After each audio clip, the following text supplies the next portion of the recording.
नमस्कार दोस्तों, मैं हूँ कृति सिंह और आप देख रहे हैं हमारा YouTube channel law easy notes.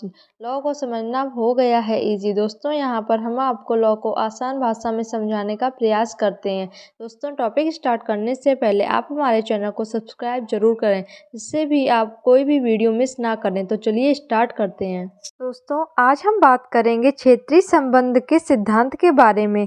दोस्तों क्षेत्रीय संबंध का सिद्धांत भारतीय संविधान के आर्टिकल 245 से संबंधित है। दोस्तों इस आर्टिकल में हमारी संसद और राज्य के विधानमंडल की क्षेत्रीय जो विधायी शक्तियां होती हैं उसके बारे में बताया गया है। दोस्तों हमारे देश के लिए कानून संसद तथा राज्य के लिए कानून विधानमंडल बनाता है।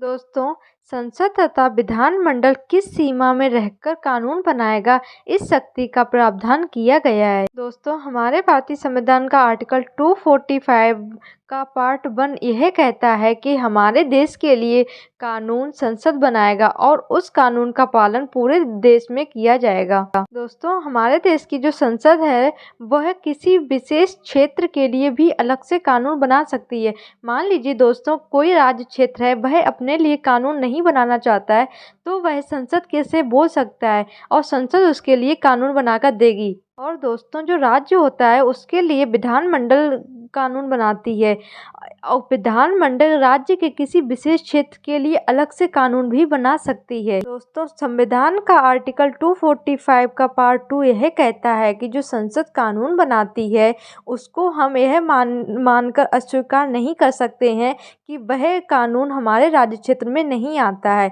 इसको संसद द्वारा जो कानून बनाया जाता है उसको हमें मानना ही पड़ता है। दोस्तों इसका मतलब यह होता है कि जो संसद कानून बनाती है वह पूरे देश में लागू होगा और जो राज्य कानून बनाती है मतलब राज्य का विधानमंडल जो कानून बनाता है वह हमारे पूरे राज्य क्षेत्र में लागू होगा। दोस्तों वैसे तो हमारे राज्य के लिए जो कानून बनाया जाता है वह राज्य की सीमा तक ही होता है, लेकिन दोस्तों कुछ विषय ऐसे होते हैं जो राज्य की सीमा के बाहर होते हैं और वह राज्य के कानून से संबंधित होते हैं। तो ऐसी स्थिति में वह कानून उस क्षेत्र पर भी लागू होता है। इसी को हम क्षेत्रीय संबंध का सिद्धांत भी कहते हैं।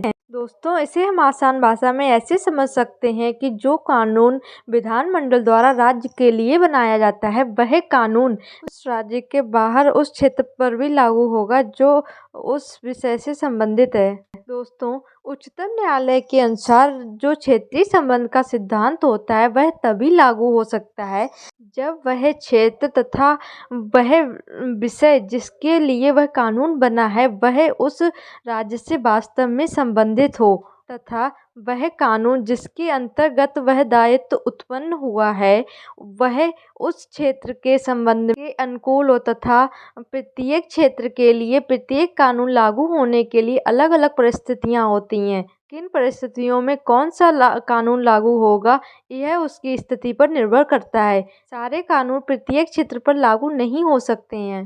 दोस्तों यह था हमारा क्षेत्रीय संबंध का सिद्धांत। आई होप दोस्तों कि आप सभी को यह समझ में आ गया होगा और आपको हमारी वीडियो पसंद आई होगी। ऐसी ही वीडियो को देखने के लिए और लॉ को आसान भाषा में समझने के लिए आप हमारे YouTube channel law easy notes को सब्सक्राइब करें और कमेंट में बताएं कि आपको हमारी वीडियो कैसी लगी। धन्यवाद।